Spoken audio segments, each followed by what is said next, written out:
Assalamualaikum warahmatullahi wabarakatuh. Bertemu sekali lagi dalam podcast DR Jaka. Saya Jamil Adimin. Dan saya Kodori Ahmad. Sampai kepada episod yang kelima ni. Alhamdulillah. Kelima, kita akan bercerita tentang apa, Dr. Kodori? Sejak di hari itu, bila yang kelima ni, kita nak bawa juga, discuss juga tentang, saya perkataan ni susah nak sebut, Dr. Jamil. Trajectory. Ejaannya TRAJEK. Tak boleh tri lah ya. Tak boleh tri lah. Trajectory lah senang. Ya. Trajectory. Mari kita setkan lah. Trajectory. Trajectory itu jejak-jejak ataupun langkah-langkah ataupun trajectory kalau kita. Tapi dia tak gitu ya. Dia kena gitu ya. Ya. Trajectory. Contohnya kalau kita masuk ke hutan, kalau kita tidak sesat, kena buat trajectory. Kalau tidak kita sesat. Oh gitu. Itu pemahaman saya lah. Itu pemahaman saya. So, membina trajectory pembelajaran masih lagi dalam ruang lingkup pentaksiran berasaskan sekolah. Betul? Betul. Betul ya? Sebab kita masih bercerita pasal pentaksiran berasas sekolah. So, membina trajectory pembelajaran. Kalau boleh secara ringkas ataupun secara tidak ringkas, secara detail, apa itu membina trajectory pembelajaran? Dr. Jamil dah cerita tadi kan, kalau masuk hutan tu mesti ada track dia gitu ni. Alright. Trajectory pembelajaran ini ialah denai-denai pembelajaran yang perlu diikuti. Maknanya Dr. Jamil, kena ada 3 dia punya komponen. 3 tu rancangan dia, plan dia, usaha dia dan tanda dia. Okey. Saya selalu menyatakan pada kawan-kawan ialah rangka, usaha dan tanda. Yes. Rangka, usaha dan tanda. So bila ada gambaran tentang rangka, usaha dan tanda tu, adalah trajektorinya. Ya, sebab kita nak masuk hutan pun bukan saja kan. Tak, siapa masuk hutan pakai saja sonok-sonok, kau sesatkan dalam tu, tak boleh keluar. Dia lah. Telan rimau sebagainya kan. So, mesti ada purpose-nya semua kan, ada tujuannya. Dan kita mesti sampai hajat kita, tujuan kita. Betul. Jadi, perkataan keramat yang Dr. Jamil sebut tu adalah hajat kita. Hajat dia. Hajat tu kena nampak betul-betul. Nampak betul-betul. Jadi dalam apa-apa kerja pun, innamal a'malu binniat. Mesti ada niat dia. Mesti apa nak sampai ke mana tu mesti ada. Kalau kita buat saya saja je. Betul. Betul. So kita. Dan trajectory pembelajaran ini memang diceritakan oleh orang yang mendidik di peringkat global. Di abad 21. Abad 21 ni dia menumpu betul pada trajectory pembelajaran. Learning trajectory. So apa benda tu dia? Maknanya kalau boleh lah, jejak pembelajaran murid tu kan. Mula daripada tahun depan diberitakan anak-anak murid berapa umur 6 tahun. Maksud darjah 1 umur 6 tahun, dia ada trajectory dia. Umur nak begini, umur 6 tahun, 7 tahun, masuk darjah 1, darjah 2, darjah 3, 4 apa, mesti ada trajectory dia. Dr. Jamil guna perkataan jejak tadi suka juga ya. Bagus jejak pembelajaran. Off the cuff. Trajectory pembelajaran jadi jejak. Itu rasa cantik lah tu. Jejak pembelajaran. Sebab ada jejak-jejak yang boleh kita kesan kan. Anak-anak tu daripada, ialah kita pun ada anak kecil daripada mula kita daripada keluar nguak daripada keluar tu dia dah mula belajar sebenarnya. Potensi itu sudah ada dalam diri mereka sejak daripada dalam. Bergantung macam mana kita pegang dia kan. Kalau kita pegang tak betul tu maknanya dia dah belajar, Pak, tak pandai bapak aku pegang aku. Macam tu. Ya, apatah lagi apabila dia dah mula bergerak. Mula mengesot, mula merangkak, mula nak.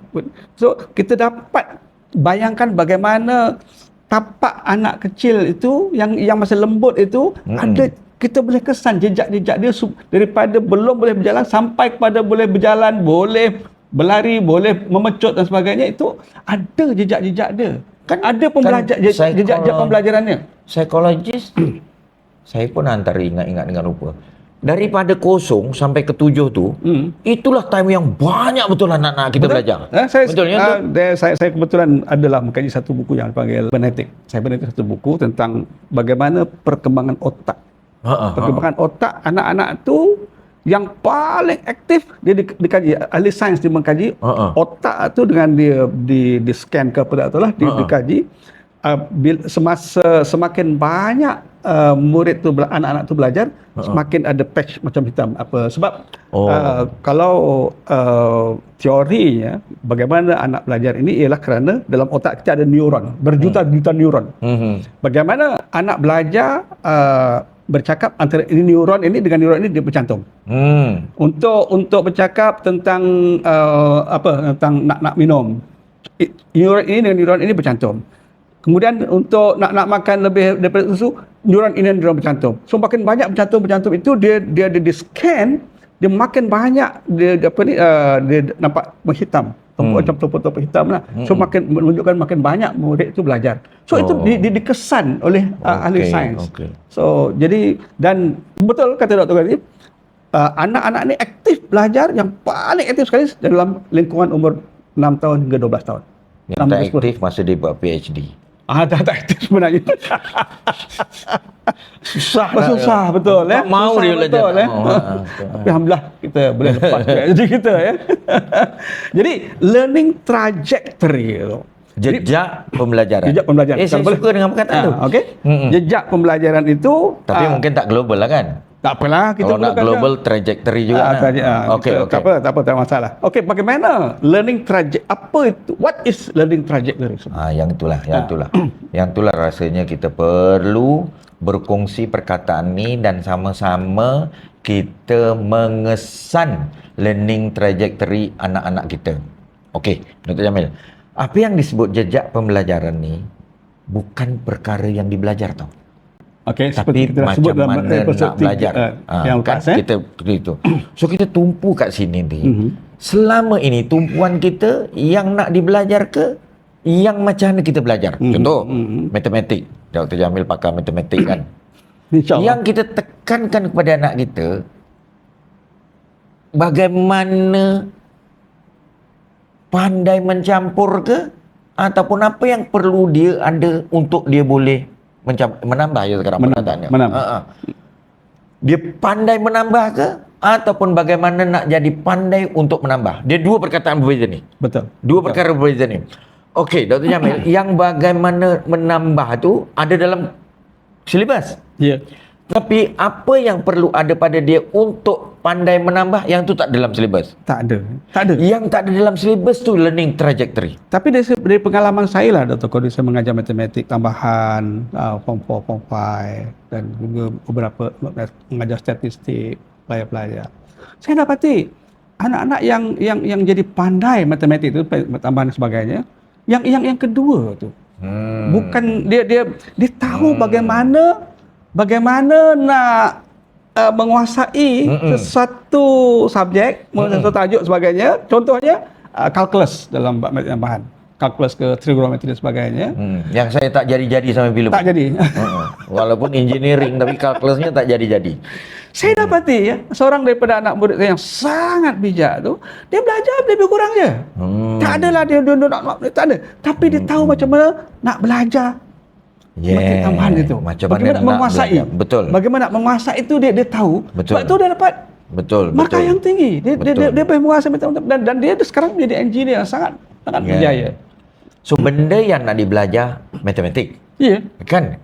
Benda apa yang bagaimana nak belajar itu Dr. Jamil sebut apa tadi? The trajectory itu dipanggil sebagai kemahiran asas. Perlu ada kemahiran asas ataupun yang dipanggil foundational skill. Itu pun antarabangsa jugalah. So learning trajectory itu is about foundational skill. Maknanya pelan-pelan. Learning trajectory itu dia bukan tentang bahasa Melayu, dia bukan tentang matematik, dia bukan tentang English, tetapi macam mana nak belajar bahasa Melayu, macam mana nak belajar English, macam mana nak belajar matematik, dan macam mana tu disebut sebagai foundational skill. Ke arah to acquire foundational skill gitu. To acquire itu learning trajectory itu is about the foundational skill, bukan about the subject. Maknanya kalau boleh Contohnya kan berapa tahun seorang itu perlu acquire maksudnya apa? Acquire, mendapat, memperoleh foundation skill. Kemahiran Foundational skill. Kemahiran asas lah. Asas lah kita ambil. Foundation skill ataupun kadang-kadang kalau kita gunakan kemahiran asas dia jadi basic skill Pak. Dia bukan basic skill. Bukan foundation. Asas juga untuk asas juga. Betul. Tapi dia bahasa Inggerisnya dia lebih sikit lain sikit. Kalau kita guna kemahiran asas dengan foundational skill dengan basic skill tu tak sama kan? Tak sama. Dia tak sama. Tak sama. Dia berbeza. Foundational yang menjadi foundation, menjadi tapak bagi mereka. Perlunya benda ini dalam membolehkan kita belajar yang ni. Kalau saya balik kepada tadi jejak-jejak pembelajaran tadi tu. Betul. Tapaknya itu mesti ada kan. Kalau kita nak kesan trajectory tadi learning trajectory itu tapaknya mesti ada. Foundationnya mesti ada. Betul. Sebab anak-anak kita anak-anak kalau berjalan dia menggunakan tapak kaki. Tapak kaki itu mesti berjejak pada lantai, pada bumi kan. Betul. Tak boleh dia bukan dia terbang. Sebab kalau burung terbang lah kan. Dia trajektorinya lain. Betul. Tapi foundation untuk anak-anak itu mendapat kemahiran perlu ada. Betul.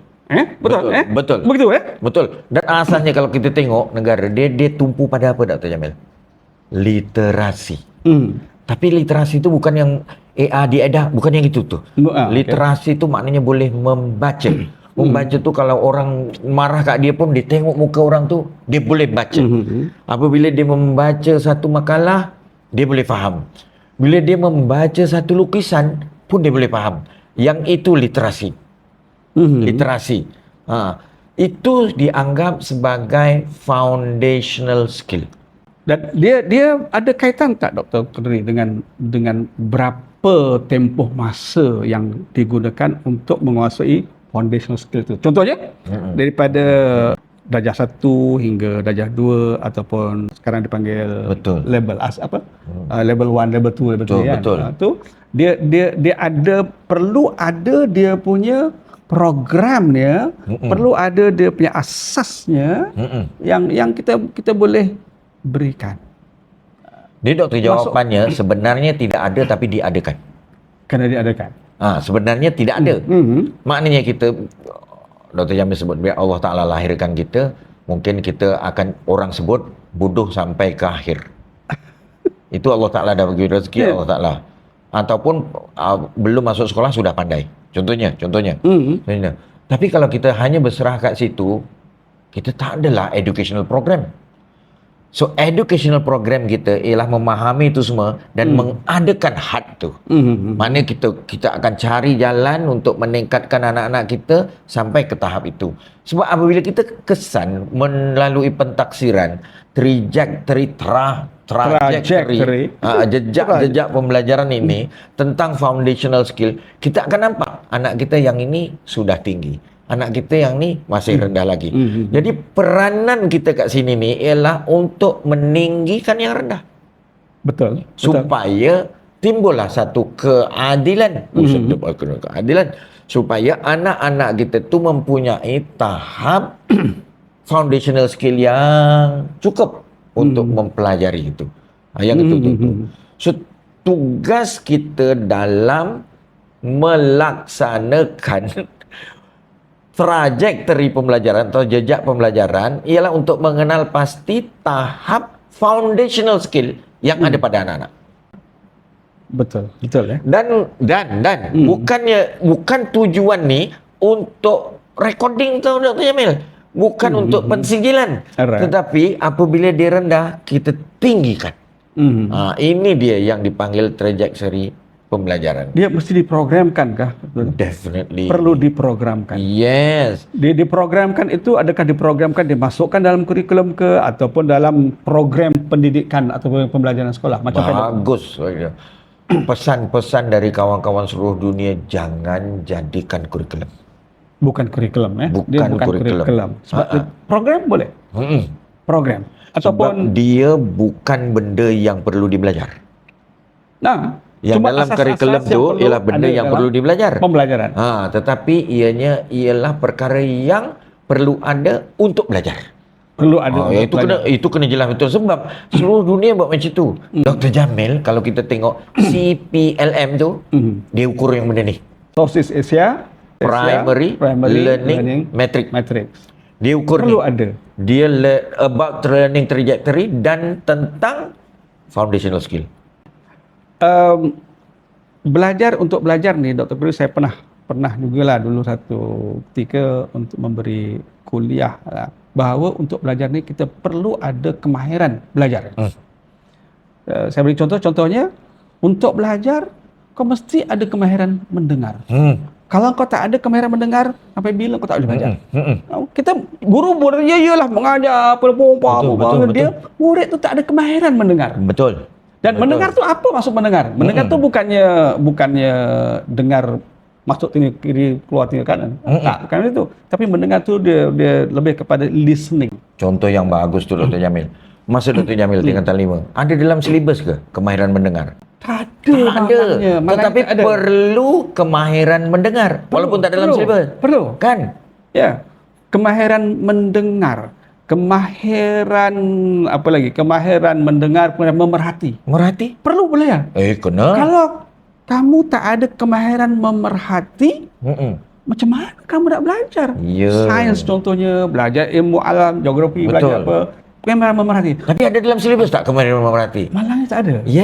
Tak ada. Tak, the whole world kata tak perlu ada dalam silibus Dr. Jamil. Tak perlu dalam silibus. Tapi ianya mesti ada perkara yang dipanggil learning trajectory tu. Kita mesti sama-sama faham tentang jejak pembelajaran. Maksudnya dalam listening skill tadi, kemahiran mendengar tadi, dalam kemahiran mendengar itu kemahiran lah dianggap sebagai foundational skill. Perlu ada jejak pembelajaran mereka. Betul. Pada murid umur begini, jejak pembelajarannya untuk kemahiran mendengar. Betul. Ini dia. Betul. Mesti kat ini. Betul. Umur 7 tahun, ini dia punya jejak pembelajarannya. Macam saya, Dr. Jamil mungkin kalau matematik 100 saja. Saya kalau matematik tu belas je Dr. Jamil. Belas je dulu. Tapi masa itu pada saya perlu dijejak kenapa si Kodri ni dapat belas. Mungkin is learn the foundational skill tu yang saya tu, bukan matematiknya. Foundational skill tu yang saya tak ada. Yang saya tak ada kan? Betul tak? Dan saya percaya apa-apa saja pun foundational skill ini termasuk tergolong dalam apa yang dikatakan sebagai ability, kebolehan. Baik kebolehan, sebab kebolehan ini macam-macam. Pencapaian apa itu pun kebolehan juga. Betul. Kompetensi itu pun kebolehan juga. Dan ini foundational skill ini pun adalah sebagai salah satu daripada kebolehan yang perlu dikembangkan. Betul. Dia potensinya sudah ada sejak lahir. Tapi bila mereka belajar dalam pembelajaran perlu dikembangkan. Walaupun tidak disilibuskan. Betul. Macam tu Tidak disilibuskan tetapi penekanan pada literasi, numerasi and digital literasi itu tetap ada. 3. Satu apa? Literasi, numerasi, digital literasi. Okey. Itu. Dan negara-negara saya rasa yang abad 21 semua ada tu Dr. Jamil. Jadi untuk ketiga-tiga tadi, untuk tiga-tiga literasi, numerasi dan digital literasi itu perlukan kepada foundational skill yang ada jejak pembelajarannya. Betul. Begitu Betul. Dr. Jamil tahu tak untuk PISA 2029 ya. Next 2029. Yes. Tahu tak foundational skill yang nak ditekankan? Apa dia? AI. So kalau kita tak ada foundational skill tu, takut kita nombor 48 lagi Dr. Jamil. Takut tu. Takut. So that kalau memang nak naik dari CPLM dan PISA nak naik, maka kita harus membina yang ini, learning trajectories untuk foundational skill. Dan kita punya saranan kan itu, membina learning trajectory. Kita harus bina learning. So untuk membina learning trajectory itu mesti kenal trajectory itu apa dan apa yang dipentingkan anak-anak kita. Learning trajectory apa yang perlukan dan kita ukur dia. Saya kalau boleh saya bacakan Dr. Kodri mengapa kita bercerita tu dalam mana-mana literatur kita dia kata apa tahu? Because these trajectories track the pace of learning in the system. Yes. Pace of learning. Pace of learning tu apa? Dia track pace of learning. Pace tu ada yang laju, yang pelan kan? Ada yang laju, ada yang apa ni. Tak apa. Tapi yang penting maju. Bukan mengundur ataupun terhenti ataupun retarded ataupun terencat. Yang penting mereka maju.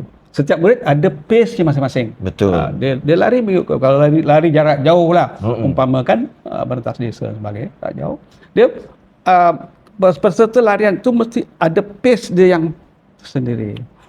Tak boleh dia mesti terus bergerak, tak boleh berhenti. Kalau berhenti kalahlah dia. Dia tak memenangi perlombaan itu kan. Jadi dia punya learning trajectory itu dia track tu apa? Dia menjejak lah. Itu sebab jejak pembelajaran tadi jadi. Track the pace of learning in the system. Anak ini dalam sistem, di mana kalau kita track, kita jejak dia di sini, kita tahu. Betul. Kedudukan dia. Betul. Jadi apabila setiap diri murid itu kita tahu, kita dapat track dia, sudah tentu keseluruhan negara kita boleh melonjakkan ke sepertiga. Bila kita dapat kesan dan kita perbaiki, meningkat Dr. Jamil, meningkat. InsyaAllah meningkat. Jadi dan maknanya kalau tak pandai matematik tu bukanlah dihentam untuk latih matematik all the time ya.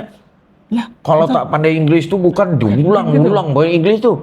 Kita kena cari kenapa dia tak menjadi. Contohnya kan, kita track. So kita tengok the foundational skill menerusi pengukuran learning trajectory. Waduh, kalau itu boleh jadilah. Okey, dan itu yang pertama Dr. Mengapa tadi? Because these trajectories track the pace of learning in the system. Yang kedua, they can help us understand how many children struggle to acquire these skills. Kita boleh tahu lah kan. Betul. Sebab mesti ada kita mesti mengiktiraf anak-anak yang kurang upaya, contohnya anak-anak yang mentally retarded, anak-anak yang perlu bimbingan dan sebagainya.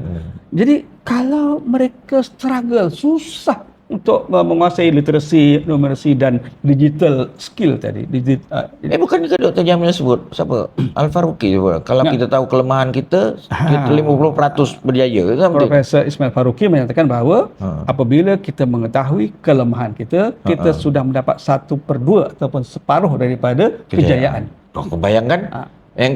Jadi kita jangan ketegaklah kalau kita punya kelemahan tu kat situ. Tapi kelemahan dalam pembelajaran ini ialah tahap tinggi atau rendahnya foundational skills.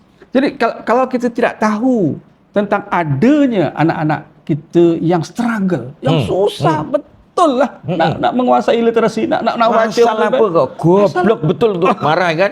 Cikgu kata, kau ni kok goblok betul ke? Marahlah sebab gitu. Rupanya kita tidak jejak. Ya, dalam apa ni nanti guru gunakan rotan sebagainya. Dia lempang. Kesian anak-anak tu kan. Anak-anak tu memang memerlukan bantuan. Yang pandai-pandai macam Dr. Jamil tak pernah dapat. Yang lembab macam saya selalu dapat. Saya dulu kalau ingat masa sekolah rendah dulu, siapa nak boleh jawab soalan cikgu tu, boleh balik dulu. Balik dulu balik rumah dulu. Yang last saya lah balik. Tak dapat jawab soalan, jawabnya bukan susah sangat. 2 kali 3 berapa? Itu je. Bagaimana nak mengeja rumah? Itu pun tak tahu. Tak tahu. Jadi lepas tu bila ditekan lagi langsung terus kalau tak boleh berdiri. Soalan kedua tak boleh atas meja.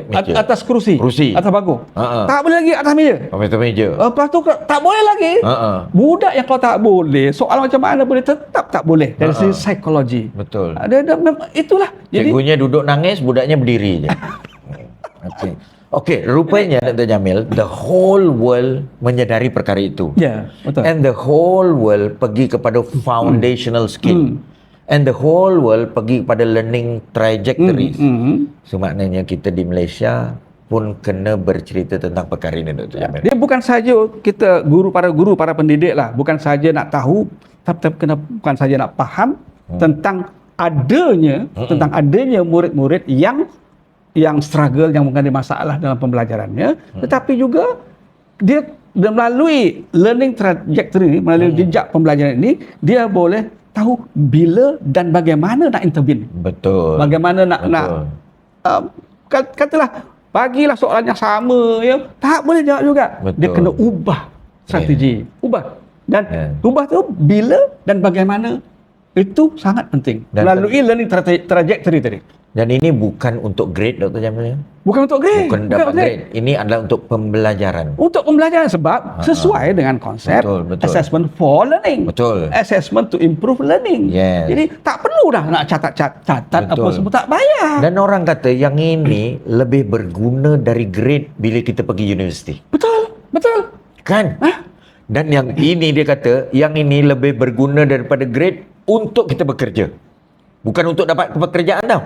Untuk hebat dalam pekerjaan. Maknanya yang ini. So, Dr. Jamil, bukan subjek saja yang kita perlu belajar, tapi kita juga perlu bangunkan anak-anak kita dalam hal foundational skill. Dan bukan itu sahaja. Dia kata dengan adanya learning trajectory ni, dengan adanya jejak-jejak pembelajaran ini, kita boleh tahu bagaimanakah kita nak mengubah polisi-polisi dalam pendidikan kita. Yes. How different policies might impact Betul. the urgent Betul. challenge of low learning. So maknanya polisi ni kalau dasar tu ngala ke sini tak berapa menjadi, so dengan ada input tu kita boleh tukar dasar tu untuk mengala ke sini. Ya. Kan? Ya. Kita tak nak lah bila benda tu tak jadi ditekan juga. Kan juga. Mungkin kita yang salah polisi. Janganlah bila jadi orang yang mengeset polisi, bila orang kata polisi awak tak betul, marah. Dengar. Kita boleh baiki polisi. Kalau boleh saya ambil analogi lah Dr. Kodri. Dalam apa-apa bidang, contohnya dalam perlawanan lah, permainan bola, sepak ke, main badminton, contoh badminton lah. Kita Pandai Dr. Jamil main badminton? saya tak pandai, tapi tak. saya tahulah teorinya. Okay. Kalau dia tertinggal dia kena ubah dia punya apa. Yeah. Kalau kau terus pakai macam tu je, insya-Allah kalah. Cepat kalah lah. Mesti kalah insya-Allah. So mesti pemain tu Ubah strategi. Ubah strategi. Contohnya kalau dia serve itu serve net dia kalau dia serve net dia mesti kalah. Betul. Dia mesti serve jauh. Tinggi. Betul. Serve lambung atau apa nama sebut tak tahu. Betul. Tapi dia kena ubah. Kalau tak ubah strategi, sampai bila pun itulah yang kita akan dapat. Tahu tak ada kawan kita tu dia memang hebat. Tenaga banyak lagi, tapi macam nak menang dia nampak macam dah letih betul. Dia tunjuk macam dah letih betul. Seorang sana agak confident, rupanya dia memang belum letih. Ya. Itu strategi tu. Strategi.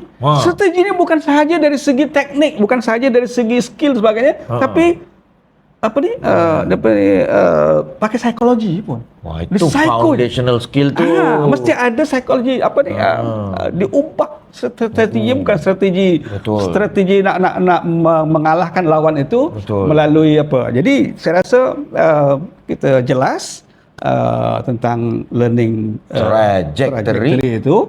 Yang kita sebut tadi apa? Jejak pembelajaran. Wih, suka saya. Jadi sama ada kita mempunyai cakupan makna yang lebih power, lebih baik, atau sama ada mereka yang menekuni perkara ini, kita tidak mahu tertinggal atau tersalah. Betul. Faham dengan hal ini. So minta rakan-rakan yang mewakili negara bila pergi ke Enchon, boleh cakap tentang learning trajectory dan foundational skill. Ambil. Jangan tak ambil. Ya. Ambil. Betul. Bawa balik. Kongsikan dengan kawan-kawan. Yes. Apa itu learning trajectory, apa itu foundational skill. Betul. Sebab nampaknya sangat penting. Sebab kalau tidak, kita rugi. Kita terus belajar mata pelajaran. Rugi kita. Rugi. Yang rugi siapa? Anak-anak bangsa. Anak-anak bangsa kita. Jadi kita masa tu tak ada dah. Dengan kesedaran itu, Dr. Kodri, kita tawakuf dulu. Okay. Kita setakat itu saja podcast Dr. Jaka kita untuk episod yang ke-5. Jadi kita jumpa lagi